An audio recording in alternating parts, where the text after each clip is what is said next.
I have been playing a ton of Spider-Man 2. Slanging webs, fighting crime, being penetrated by 19 inches of pure venom.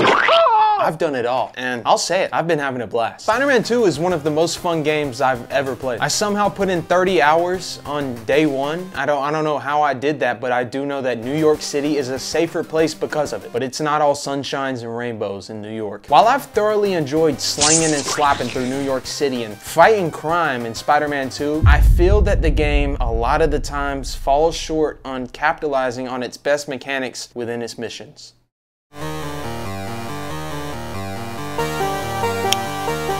I've really been wanting to get my thoughts on this game off my chest, and I've been watching a lot of Jack Sather and Nakey Jakey videos, so I figured, what's the harm in another white boy complaining about video games? Also, before I get into this, I have to warn you, I will be spoiling everything in this game. And I do think it's a great game with moments you're gonna want to experience firsthand. So if you somehow have not gotten through the short story this game has, haven't gotten it spoiled on TikTok, and are planning on playing it, stop watching this video. Alright, now it's time to talk about something that's sticky, white, and probably has a strange smell to it.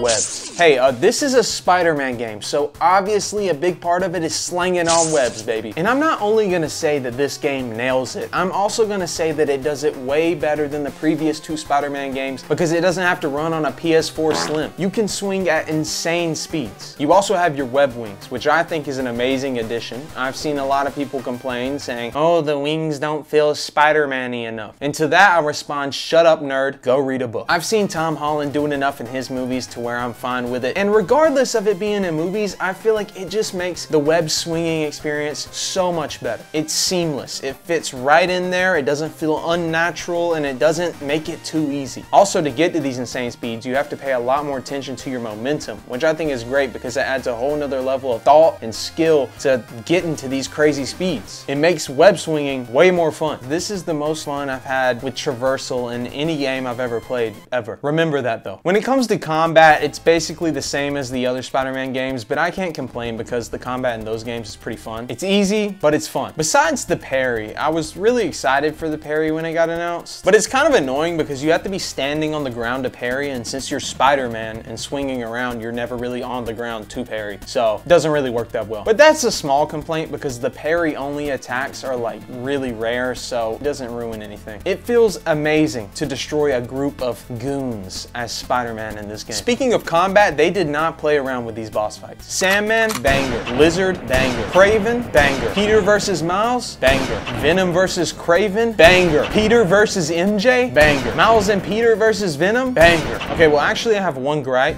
Being Venom was the best part of the entire game. Why is there not a Venom mode? I want to wreak havoc on New York as Venom, but I can't really count that as a complaint because that's a complaint about how good the game is. So the boss fights, no misses. Speaking of Venom, when Peter has the symbiote, it is so fun. Going into rage mode and doing finishers on everyone you touch while sounding like an angered MatPat is awesome. He's gonna wish he never came to New York. With the traversal being amazing, the combat being fun, and the boss fights being so exciting, you'd think this game is a 10 out of 10. Right? While I had an overall amazing time playing this game, for the first 5 hours of it, I had a sour taste in my mouth. Let's go back to that fateful Thursday night that Spider-Man dropped. I pre-ordered Spider-Man 2 because pre-ordering video games is always a great idea. I've only ever pre-ordered 2 games before this one, Cyberpunk and No Man's Sky, so this is bound to go well. I cleared my entire next day to commit to this game. Spider-Man is my favorite character of anything ever. I'm waiting for the countdown. It boots up at midnight, I'm hyped. I go to start the game and I'm prompted with, do you want a recap of the last 2 games? I was like, well, it has been a while since I played those games, and I clicked yes. Worst mistake of my life. This recap is possibly the most cliche and corny thing I have ever watched in my entire life. And I can already hear it. Oh, Spider-Man is supposed to be corny. I know, but this shit is out of pocket. Hi, I'm Peter Parker. I'm 25 years old, and I'm in love with the greatest woman ever. Humble brag. My skin was crawling. And sadly, it's not just the recap. It's everything up until around when Peter gets black. It's all filled with corny and cliche conversations that make my skin crawl. Marco, it's gonna be okay. I haven't been okay for a long time. There's good moments, but you're gonna have to dig through a sea of shit to get there. Like I was playing the mission where Peter and Harry reunite and you guys decide to go ride bikes and then Cigarette Daydream starts playing. My girlfriend walked in on me playing that part. Do you know how embarrassing that shit was? I have never been laughed at while playing a video game until that moment. And you think, okay, well Peter's corny, but at least we have Miles, right? No, Miles is worse. Purely for the fact that whoever is writing this dude cannot decide if he's supposed to be awkward or nerdy or hip and cool. I mean, there's some moments where I'm looking at Miles and I'm thinking, this is the one person in this game who speaks and acts like a real person. But then 10 minutes later, he's like the most awkward and nerdy person you've ever seen. Bathroom? Okay. Now, surface tension is all about cohesion. Can anybody... I need your help. And don't even get me started on Genki, possibly the biggest cornball of all time. I call Focused Relay Neighborhood Data Spots. FRND. Did I just make a friend? You did! 7th grade me was so wholesome. If I got my hands on Genki, I would throw him off a volcano and then jump in with him just to make sure he's burning in hell. But the cringe is at its absolute worst when they're trying to make Miles seem cool and hip and fail miserably. Now we outside.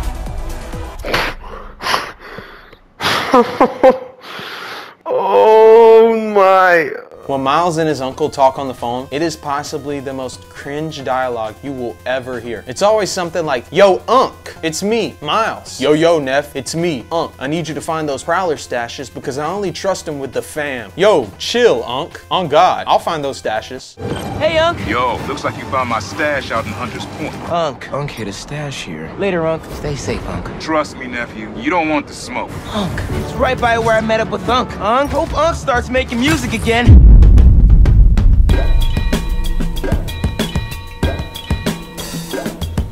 Every time I hear Miles drop a line like this, I can just see the old white dude in the writer's room sitting there like, how can we give Miles some more exaggerated swagger? And you could say, oh, it's just game dialogue. Get over it. You're being dramatic. I'm not. I would be pretty into a mission, like actually getting immersed in this story. And then Miles would just say some corny shit and I would just have to pause the game and walk away and take a breather. These moments fully reminding me that Miles is not a real person. He's a character written by people who have not talked to a kid his age for 2 seconds in the past 20 years. Also, what the hell is his final suit? I'm not trying to be dramatic, but it almost ruined the boss fight for me. Like, it is that bad. It's time for a Miles Morales original, you know? That shit's ass, bro.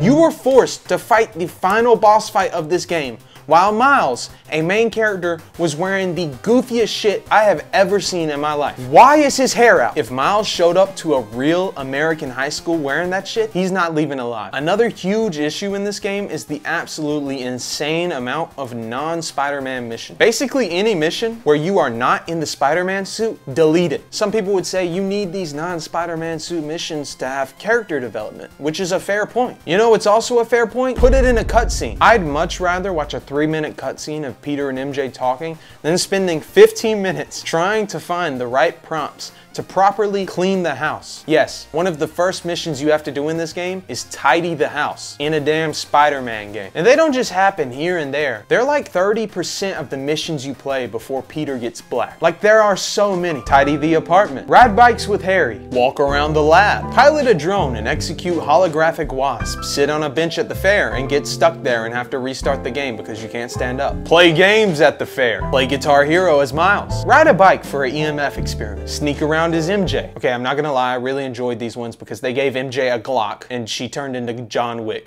Sneak around as Peter, wait a table as Peter, go to a music museum as Miles, look for graffiti for 20 minutes as Miles' deaf girlfriend. Why would anybody want to do this? Ride a bike as Peter in a flashback. Why does this game want me to ride a bike so bad?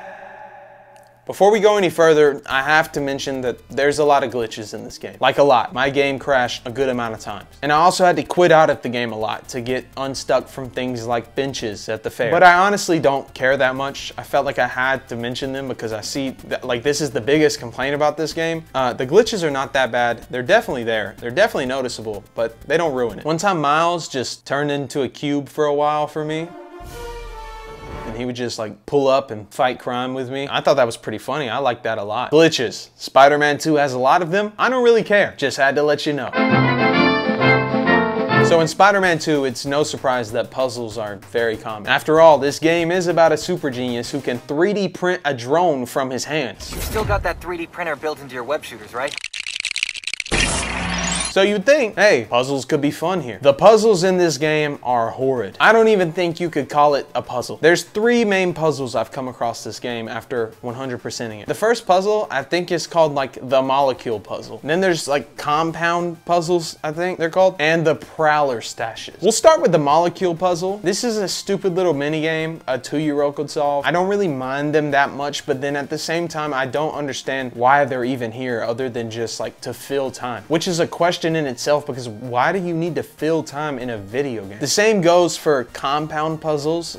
You basically just like connect hexagons based on how many lines are coming out each side to other hexagons. Again, so easy a 2-year-old could solve it. I don't mind them that much. It doesn't ruin the game for me. I just have trouble figuring out why they're here. But the worst of the worst is the prowler puzzles. There are 2 reasons I think these things suck. For one, you have to listen to Miles and Unk's dialogue, Unk hit a stash here. Later, Unk, they say Unk. which I touched on earlier and is absolutely horrible. That's whatever. The main reason they suck is because they think they're a good Spider-Man puzzle. These puzzles consist of scanning around to find the right spot to scan, which shows where a door opens. You then try to find the right place to stand to figure out when the prompt will show up so you can web up and open this door. There is absolutely no thought at all. You just walk around until you see L1 plus R1 pop up. And again, you'd think a game where you're a super genius with tons of gadgets at your disposal would be a great setting for puzzles, but it's such a whiff. Before I played Breath of the Wild and especially Tears of the Kingdom, I had hated every puzzle that was in a video game I had played at that point, except for Portal 2. Puzzles are done amazingly there. Anyways, in Tears of the Kingdoms, you have these sage abilities. The main one you use is for sticking shit together and using objects around you to build shit. There's one where you can like jump through the ceiling. So if there's a ceiling above you, you can swim through it. I don't know. One where you can fuse any item around you to your weapon or your arrows to create like a unique weapon. And finally, the ability to reverse time in certain objects. So when you approach a puzzle in Tears of the Kingdom, they just put you in a room with a bunch of shit and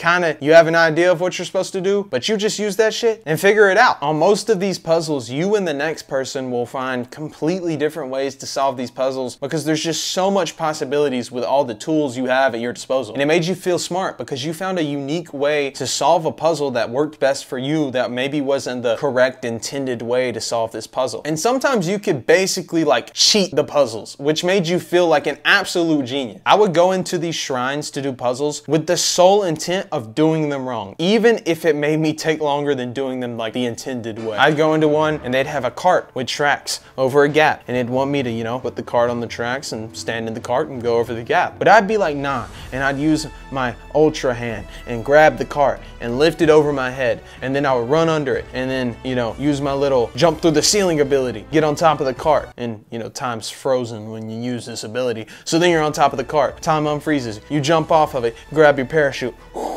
go over the gap, bang, solved. It made me feel good to do it the wrong way and still get through it because I was in control, not whoever made that puzzle. In Spider-Man 2, it's more like, okay, scan that door. Okay, now that you see that the door opens, okay, now stand over there and pull it with your webs. No, not over there, like stand over there and pull it. Okay, now there's another door behind that door, so scan it so you can know that it's a door that opens. Okay, now stand over there. No, over there. No, over there. Okay, screw it. There's a waypoint, stand exactly right there. And I just think it's pretty ironic that in the game where you're a super genius with tons of gadgets at your disposal, the puzzles aren't even puzzles. They're just busy work that leave no room for you to do anything smart or creative. As I said earlier, Spider-Man 2 has some pretty solid combat and, in my opinion, my favorite mobility I've ever had in any game I've ever played. And that's the problem. Well, those things aren't the issue. The issue is that this game's missions don't properly use these cool mechanics they've given you, especially mobility. The fun missions in Spider-Man usually consist of you swinging somewhere, the mission starting, a cutscene playing, you going into a bad guy's lair. You can be stealthy or beat him up, but stealthy is slow and kind of clunky easy, so you're just gonna beat them up. So you go in there and you just beat them all up until they're all knocked out, the end. That's every fun mission in this game. And I'm not saying those aren't fun. They clearly are fun. I finished this game in a weekend. I'm just saying there is no variation to this formula. The missions in Spider-Man 2 don't seem to understand what's so good about this game they've built, and if they fix these missions to revolve more about what's so fun about playing this game, I think it'd be nearly flawless. I honestly think Spider-Man 3 should ditch the puzzles and lock in on the fun combat missions, and there's just a few things they need to change to make them perfect. Let me explain. A game that knows that you're not there for puzzles and filler minigames is Ghost of Tsushima. This game knows that you're here to fight as a badass samurai and kill people with a sword. So every mission consists of you going somewhere and killing some invaders. Without fail, almost every mission is just that, but it's fun every time. But when I do the fun beat 'em up missions in Spider-Man back to back, sometimes I get fatigued. And I played and beat these games both back to back almost within like 2 weeks. And I was wondering why can I go beat people up in Ghost of Tsushima back to back and have fun, but in Spider-Man I get a little bored of it, and I think I know why. The core aspect of Ghost of Tsushima's game is the choice between fighting head on or going in stealthy. And not only is this the core aspect of the game, it's also the core aspect of the story. The game knows your reason for playing it, and it really respects that. Every time you go to fight a group of enemies, you're making a plan in your head of how you're gonna successfully take them out. One person may go to the camp and say, I'm gonna do this the honorable way and fight them head on. So they start off the fight with a standoff, because if you go in head on, you can start with a standoff, which allows you to get off about 3 to 5 kills depending on where you are in the game. And also these kills fully up your resolve, which is basically the same thing as focus in Spider-Man. So you kill those 5 guys, you've got full resolve now, and maybe now you're gonna use your bow to take out the archers so they can't shoot you while you're fighting the rest of the people. Or you could go in full stealth, slowly take out everyone until you get to the last one, the leader, and you decide to duel him because you've killed everyone in his camp. And then you do it, you kill him because you're the GOAT of Tsushima. And that's just 2 ways you could do it. There's infinite possibilities. And you're really forced to think about every single move, because if you play on the hardest difficulty, if you get hit by a sword once, you're dead. Compare this to Spider-Man 2, where your options are go in full force or go in stealthy, which sounds the same on the surface, but it's not. Spider-Man 2's stealth is pretty clunky, and you're way slower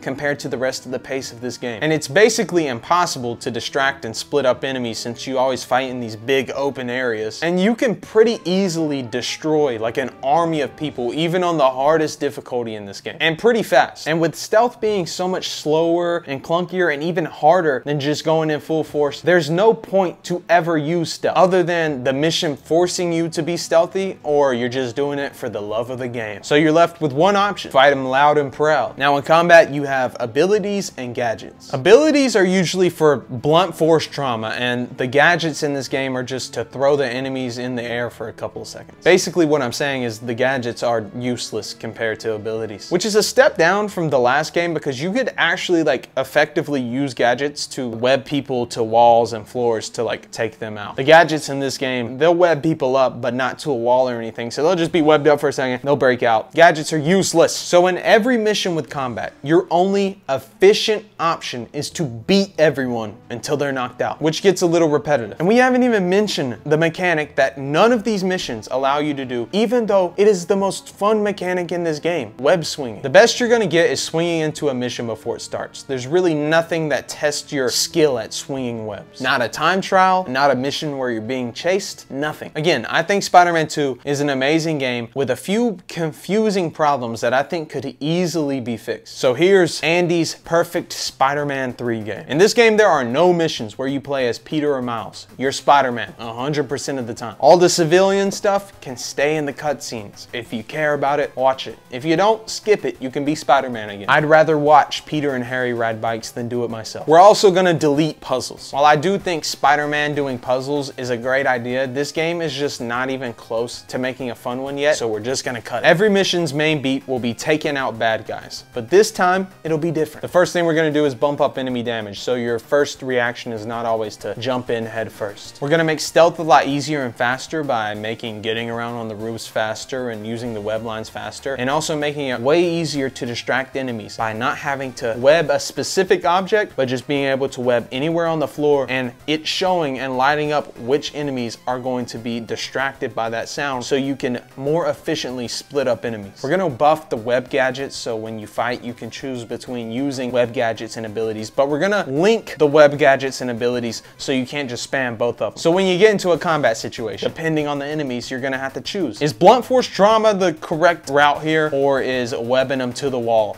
the correct route here? We're also gonna add the option in every mission where it's possible for Spider-Man to escape. For example, we're gonna take these hunter-based side missions where you have to take out all the hunters and then steal the data. Here's the ways you could handle those missions in Andy's Spider-Man 3. Since stealth is better, you can go in stealthy, take out all the enemies, and then grab the data, or you could go in so stealthy that they don't even know you're there and you could leave without hurting a single person. Or you could go in head on and beat them up with blunt force trauma, like you do in every mission in this game, or you could focus more on using your web gadgets to web them to the walls and stuff. You take out the enemies, you grab the data, you leave. And for the final method, you could just swing in there, ignore all the enemies, be getting shot at, and just grab the data. But if you get spotted and you leave with the data without taking everyone out, you're gonna get chased by one of those big helicopter things. Now this helicopter will technically be a boss fight, but it'll be like one of those boss fights like the Warden from Minecraft, where you technically could fight it if you're really good, but it's more of a force of nature that you're just gonna wanna get away from. So you're gonna have to run, and this thing is fast, so you're gonna have to bust out all your web slanging skills. You're gonna have to be using the momentum at the right times, the zip around the corner at the right time, the web wings at the right time, and all your skills with web swinging, the best part of this game, are gonna be put to the test. You're gonna have to get away from this helicopter, almost like GTA cops. And if you say, oh, well, Spider-Man wouldn't run away. That doesn't match his character. You know what doesn't match Spider-Man's character? The amount of times I've watched him absolutely decimate women. Dude will do a devious kick to the face finisher on a single mom and then say some shit like, looks like the hunter just got hunted. So that is 6 viable possibilities of how you could take on this mission, where right now, the really only option that's not gonna waste your time is to beat them up with blunt force trauma. I just don't understand why this game gives you missions like play as Miles' girlfriend when they have so many mechanics that can make these missions so fun and so great. Again, I really love Spider-Man 2. At its worst, I feel like it's just a game that's confused on what it should do in its missions. And I'll take that any day over a game like GTA Online that is intentionally tedious to prevent its players from being too efficient. I'm a huge Spider-Man fan. I thought the story was really fun to play, even though there was some cringe moments here and there. I really liked the whole Martin Lee and Miles arc. I really liked the symbiote Peter arc and Harry's arc. I liked all of that stuff at its core. There was cringy dialogue surrounding it, but at its core, the story is really fun, and the themes are pretty good too. I do think you should play Spider-Man 2. It's one of the best games to come out this year. And this is just my opinion. You might love the puzzles. You might love all that stuff. And at the end of the day, nothing I'm saying right here matters that much. It just annoys me that a game that is really fun with my favorite fictional character of all time comes so close to being a perfect game, but just barely misses the mark. That is all I must say. Goodbye.